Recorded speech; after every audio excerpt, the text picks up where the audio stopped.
इस कानून का विरोध करने की सबसे बड़ी आवश्यकता है, मैंने आपसे कहा कि आपको टैक्स भरना है, ये समस्या नहीं है।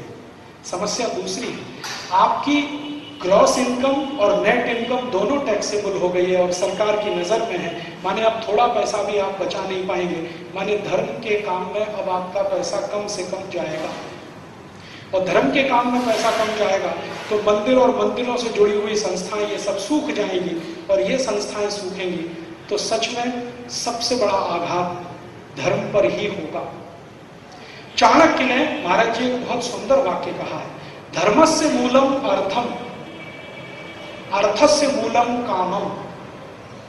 धर्म के मूल में अर्थ है, अगर अर्थव्यवस्था ठीक नहीं है तो धर्म पालन नहीं होता। भूखे लोग मंदिर नहीं बनाते और भूखे लोग भजन भी नहीं करते। पेट भरा हुआ होना चाहिए, समृद्धि होनी चाहिए, तब मंदिर बनते हैं, तब मठ बनते हैं, संस्थाएं बनती हैं, धार्मिक काम होते हैं। तो अर्थ जितना मजबूत होगा धर्म उतना फैलेगा, अर्थ जितना कमजोर होगा धर्म उतना कमजोर होगा। भारत जब जब आर्थिक रूप से मजबूत था तो भारत की धर्म ध्वजा पूरी दुनिया में फैलती थी। भारत सोने की चिड़िया जब था तो भारत का धर्म दुनिया के 50 देशों में गया, बौद्ध धर्म गया, जैन धर्म गया, सनातन धर्म गया। और जब भारत आर्थिक रूप से कमजोर होने लगा तो भारत का धर्म भारत में सिमट गया और विदेशी धर्म भारत में घुस गया। ये इस्लाम भारत में आया वही समय जब भारत आर्थिक रूप से कमजोर हुआ। ईसाइयत उस समय आई भारत में जब भारत और ज्यादा कमजोर हुआ। आपका धर्म तो सिमट गया, विदेशी धर्म आप पर हावी हो गया और धीरे धीरे धीरे धीरे हावी होता चला जा रहा है। और वो जो हावी होता चला जा रहा है अब आगे और हावी होने वाला है। एक स्लाइड में आपको और दिखाता हूं। मैं जो आपसे कहा ना international organisations are VAT free, वो प्रोविजन में आपको दिखाना चाहता हूं। ये नेक्स्ट एग्जेम्पशन, एग्जेम्पशन में क्या है, शुरू में तो दिया है sale by a unit in SEZ, special economic zone. सरकार ने हर राज्य में कुछ स्पेशल इकोनॉमिक जोन बनाए, अगर उसमें आपकी यूनिट है और वो कुछ भी बिक्री करती है तो वो वैट फ्री। आए देखिए next last, specified diplomatic authorities and international organisation. Diplomatic authorities क्या होती हैं? पाकिस्तान का हाई कमिश्नर, अमेरिका का एम्बेसी, ये सब डिप्लोमेटिक अथॉरिटीज है। ये सभी कुछ भी करेंगे तो वैट फ्री है, वो ठीक है, क्योंकि हम भी उनके देश में कुछ करें तो वैट फ्री है। लेकिन जो खतरनाक है वो ये एंड इंटरनेशनल ऑर्गेनाइजेशन, ये कोई देश में वैट फ्री नहीं है, हमारे यहाँ हो। और इंटरनेशनल ऑर्गेनाइजेशन, ये दो शब्दों को डाल देने से बहुत बड़ा काम हो गया। मैंने आपको थोड़ी देर पहले कहा कि सभी चर्च भारत में इंटरनेशनल ऑर्गेनाइजेशन है, माने चर्च की सारी एक्टिविटीज वैट फ्री होगी। वैट फ्री होगी माने चर्च के किसी भी डॉक्यूमेंट पर कोई वैट कमिश्नर कुछ नहीं कर सकेगा। चर्च कुछ भी करे, 18,000 करोड़ मंगाए और भारत के लोगों को ईसाई बनाने के लिए बांट दिया उन्होंने। कमिश्नर को मालूम है, आपको भी मालूम है, आप शिकायत करें, मैं शिकायत करूं, कुछ नहीं होगा क्योंकि वो वैट फ्री। इंटरनेशनल ऑर्गेनाइजेशन का जितना भी इनकम है वो भी नेट इनकम का जो टैक्स है वो भी फ्री है। जैसे मैं आपको बताऊं ना, American embassy, American embassy Bharat में महाराज जी सबसे बड़ा प्रॉफिट मेकिंग इंस्टीट्यूशन है, सबसे बड़ा प्रॉफिट मेकिंग इंस्टीट्यूशन। कारण क्या है? लाखों वीजा एप्लीकेशन हर साल वहां आते हैं और 90% उसमें रिजेक्ट होते हैं। रिजेक्शन के बाद वो फीस वापस नहीं करते। आपने जो वीजा एप्लीकेशन फीस भरा है वो कभी वापस नहीं करते। मैंने पिछले साल महाराज जी हिसाब जोड़ा था, जितने एप्लीकेशन भारतवासियों ने अमेरिका में वीजा के लिए दिए उन पर जितना फीस उन्होंने दिया 2000 करोड़ रुपए लास्ट ईयर, और 2000 करोड़ रुपए टोटल टैक्स फ्री इनकम है अमेरिकन एम्बेसी की। अमेरिका की कोई कंपनी से भी ज्यादा नेट इनकम अमेरिकन एम्बेसी करती है इस देश पर, क्योंकि हिंदुस्तान में सबसे ज्यादा पागलपन है अमेरिका जाने के लिए। और अमेरिकन एम्बेसी हर साल 2 साल में फीस बढ़ाती जाती है, हर साल 2 साल में फीस बढ़ाती जाती है, हर साल 2 साल में फीस बढ़ाती है। और जो भी फीस लेते हैं डॉलर्स में लेते हैं, रुपए में स्वीकार नहीं करते। तो आपकी बेशकीमती विदेशी मुद्रा एप्लीकेशन फीस करने में ही हजारों करोड़ रुपए नाश होती है हर साल। तो वो पूरी एक्टिविटी इनकम टैक्स फ्री है। अब उसी से जुड़ी हुई कोई भी दूसरी एक्टिविटी वैट फ्री है, माने उनकी ग्रॉस इनकम भी टैक्स फ्री है, नेट इनकम भी टैक्स फ्री है। तो इसका मतलब क्या है, उनकी सारी इनकम टैक्स फ्री है, तो वो अपनी इनकम ज्यादा से ज्यादा बढ़ाएं और ज्यादा से ज्यादा उस इनकम का भारत देश में धर्मांतरण में इस्तेमाल करें, मतांतरण में इस्तेमाल करें। आप कुछ नहीं कर सकते उनका, वो करेंगे और आप हाथ पे हाथ धर के बैठते रहिए। ये सबसे खतरनाक पॉइंट है इस वैट का। और आप जानते हैं अभी थोड़े दिन से हमारे देश में एक बहुत बड़ा अभियान चल रहा है, शंकराचार्य के मठ पर सरकार कब्जा करने जा रही है। कामकोटी कांचीपुरम शंकराचार्य जी के मठ पर सरकार कब्जा करने की पूरी तैयारी कर चुकी है और उसके लिए उनके खिलाफ चार्जेस लगाए गए हैं। 2000 पेज की चार्जशीट फाइल की गई। मैं शंकराचार्य जी के मठ में पिछले 6 साल से जाता हूं और उनकी सभी गतिविधियों में बहुत नजदीक से शामिल हूं। शंकराचार्य जी का जो मठ है कामकोटी कांचीपुरम, इस मठ को हर साल 5000 करोड़ रुपए डोनेशन आता है।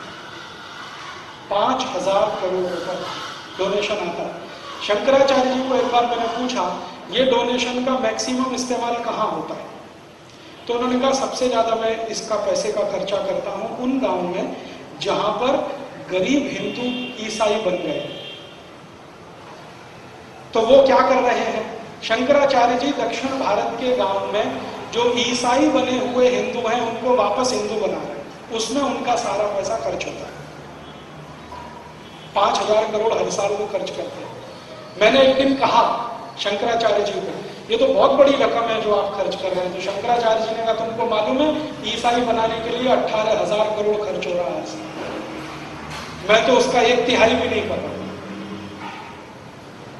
तो वो करते क्या है, गरीब आदिवासी विद्यार्थियों के लिए निःशुल्क स्कूल चलाते हैं और उन स्कूलों में भर्ती होने पर फिर हिंदू बनाते हैं। उनके लिए स्कूल के सब खर्चे करते हैं, किताब, कॉपी, पेंसिल, खाना पीना, कपड़े सब देते हैं। फीस भी वही भरते हैं। रहने का हॉस्टल का खर्चा भी शंकराचार्य जी का मठ करता है। और ऐसे 170 से ज्यादा स्कूल उनके चलते हैं तमिलनाडु, केरल, कर्नाटक, आंध्र में, और धीरे धीरे बढ़ा रहे हैं। इसके बाद हॉस्पिटल चलते हैं।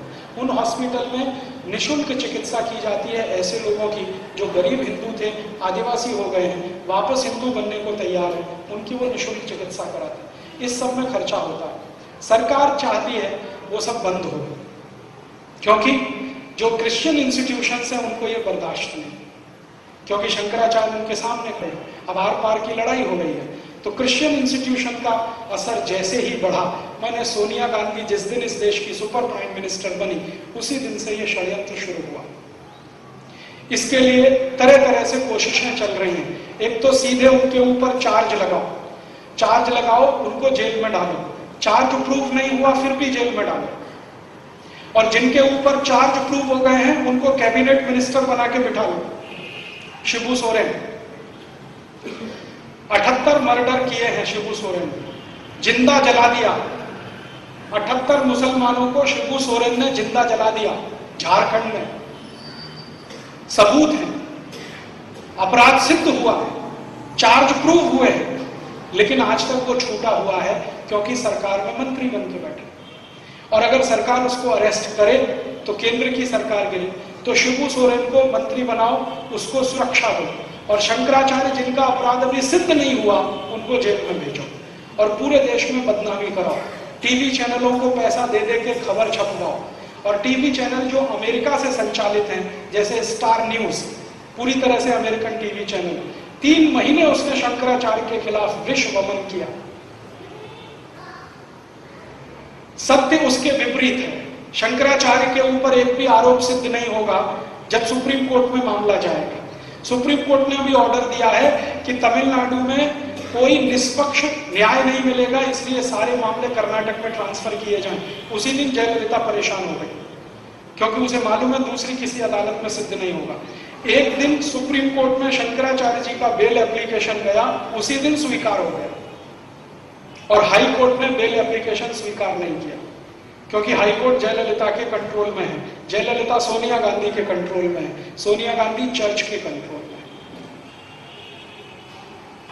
और आप याद रखिए इस बात को, कभी भूलिए मत, अभी थोड़े दिन पहले पोप मर गया, पोप जॉन पॉल। हमारे देश में 3 दिन का राष्ट्रीय अवकाश हो गया। पोप मर गया, ठीक है, मर गया तो क्या करें उसका, हमसे क्या लेना देना उसका। वेटिकन सिटी 3 दिन का करे या 30 दिन का, हमें उससे क्या लेना देना। अमेरिका करे, यूरोप करे, क्या। हिंदुस्तान में 3 दिन का राष्ट्रीय अवकाश, पोप मर गया, जैसे हमारा कोई बहुत बड़ा धर्मगुरु मर गया। सुनील दत्त मरा तो 1 दिन का राष्ट्रीय अवकाश, पोप मर गया तो 3 दिन का राष्ट्रीय। और भारत का कोई भी बड़ा धर्मगुरु मरे तो किसी भी दिन का अवकाश नहीं। और उससे भी ज्यादा खराब बात है, पोप जो मर गया ना, हमारे देश में देखिए क्रिश्चियन इंस्टीट्यूशंस कैसे काम करते हैं। पोप ने मदर टेरेसा को संत की उपाधि दिया। आपको मालूम आधार क्या है? आधार यह है कि मदर टेरेसा ने एक बार किसी महिला के शरीर पर हाथ रखा और उस महिला का गर्भाशय का कैंसर ठीक हो गया। मदर टेरेसा में चमत्कारिक शक्ति है, इसलिए वो संत होने के लायक है। ठीक है, अब ये साइंटिफिक है, ये साइंटिफिक है कि उन्होंने किसी के कंधे पे हाथ रखा और उसका गर्भाशय का कैंसर ठीक हो गया, इसलिए मदर टेरेसा संत होने के लायक है। ये 100% सुपरस्टिशन है, अंधविश्वास है, लेकिन भारत सरकार ने इसके खिलाफ कुछ नहीं किया। ठीक है, अब भारत के कोई साधु संत अगर इस तरह का काम करें तो वो जेल के अंदर, क्योंकि वो अंधविश्वास फैला रहे हैं। कानून ऐसे बनाए जा रहे हैं आपके देश में, कोई क्रिश्चियन करे तो साइंटिफिक है, हिंदू करे वही काम को तो अनसाइंटिफिक हो गया। और महाराष्ट्र में एक संस्था बनाई गई है, अंधश्रद्धा निर्मूलन समिति, वो यही धंधे में लगी रहती है। क्रिश्चियन लोग कुछ भी करें उसको दिखाई नहीं देता, मुसलमान कुछ भी करे दिखाई नहीं देता, हिंदू कुछ भी करे उसके पीछे हाथ धो के पड़े रहते हैं अंधश्रद्धा निर्मूलन समिति वाले। मेरे बहुत सारे दोस्त हैं जो उसमें काम करते हैं, मेरा उनका यही झगड़ा रहता है कि तुमको अंधश्रद्धा हिंदुओं में दिखाई देती है, ईसाइयों में नहीं दिखाई देती। मदर टेरेसा से ज्यादा अंधविश्वासी कौन होगा जो किसी के हाथ रख दे कंधे पर और कैंसर ठीक कर दे? अगर ऐसा होने लगे तो मदर टेरेसा ने पोप जॉन पॉल पे हाथ क्यों नहीं रखा? उनको तो पार्किंसन डिसीज था 20 साल से। पोप जॉन पॉल को तो पार्किंसन था ना 20 साल से। मदर टेरेसा ने क्यों नहीं हाथ रख दिया? पोप जॉन पॉल क्यों नहीं ठीक हो गए? अभी थोड़े दिन पहले एक बेनी हिन नाम का हिंदुस्तान में ईसाई पादरी आया, बेनी हिन। उसका बेंगलोर में बहुत बड़ा फंक्शन हुआ। तो उस फंक्शन में वो तमाशा क्या करता, आपको ईसाई बनने का है, वो संत परिवार उसमें जाइए, सभा में जाइए, वो भाषण करेगा, 10 लोग खड़े हो जाएंगे, वो बोलेंगे इसका भाषण सुन के मेरा कान ठीक हो गया, इसका भाषण सुन के मेरी आंखों की रोशनी ठीक हो गई, इसने भाषण किया तो मेरे शरीर के सारे खून में कोलेस्ट्रॉल कंटेंट खत्म हो गया, इसका भाषण सुन के तो मुझे हार्ट अटैक आना बंद हो गया। ये बेनी हिन तमाशा करता है। फिर 20 लोग ये सुना देते हैं, सब लोग कहते हैं हाँ हाँ बहुत अच्छा है, तो आप भी ऐसा करो तो आप सब ईसाई हो जाओ। हाँ हाँ हम हो जाएंगे, गले में चर्च डाल देते हैं, क्रॉस, ऐसे ये सब तमाशा होता है। बेंगलोर में उसका कार्यक्रम हुआ। ठीक है, हमारे भारत के बहुत सारे संगठनों ने सरकार को पूछा कि ये अगर बेनी हिन कर रहा है तो ये सांप्रदायिकता नहीं है, ये धर्मनिरपेक्षता है क्या? अगर कोई ईसाई ये सब करता है तो धर्मनिरपेक्ष है, कोई हिंदू संगठन करे तो सांप्रदायिक है, ये तुम्हारी डेफिनेशन क्या है? तो कहा गया कि बेनी हिन भारत का मेहमान है। तो हमने कहा कि देखो बेनी हिन ने ये सब तमाशा किया, उसमें पैसे इकट्ठे किए उसने, किसी ने 50 दिए, किसी ने 100। मैंने कहा इनकम टैक्स वालों को कहो कि ये सब भी इनकम पे टैक्स लगे। उन्होंने कहा ये तो टैक्स फ्री इनकम है, क्योंकि चर्च की सारी इनकम टैक्स दी, चर्च के नाम पे कलेक्शन किया। अभी अगले साल फिर बेनी हिन आएगा, कुछ भी करेगा, अपने नाम से हिंदुस्तान में कोई धंधा भी करेगा तो वैट नहीं देना है और इनकम टैक्स भी नहीं देना है, क्योंकि वो इंटरनेशनल ऑर्गेनाइजेशन। इस तरह के कानून इस देश में बन रहे हैं और हम खामोशी के साथ अगर इनको सहन कर रहे हैं तो ये हमारी कमजोरी है और हमारी आने वाली पीढ़ी के लिए बहुत बड़ा खतरा है। आज अगर हम खड़े होकर इसका विरोध नहीं करेंगे तो कल कुछ बचेगा नहीं इस देश में, जिसको आप बचाना चाहें। अगर धर्म गया, संस्कृति जाएगी, सभ्यता जाएगी।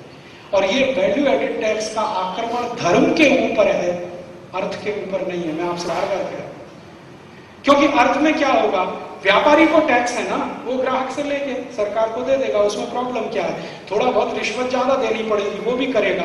हैरान परेशान तो वो रोज होता है, थोड़ा और ज्यादा हो जाएगा। परेशानी सबसे बड़ी है कि ग्रॉस इनकम भी टैक्सेबल हो गई, अब नेट इनकम भी टैक्सेबल हो गई।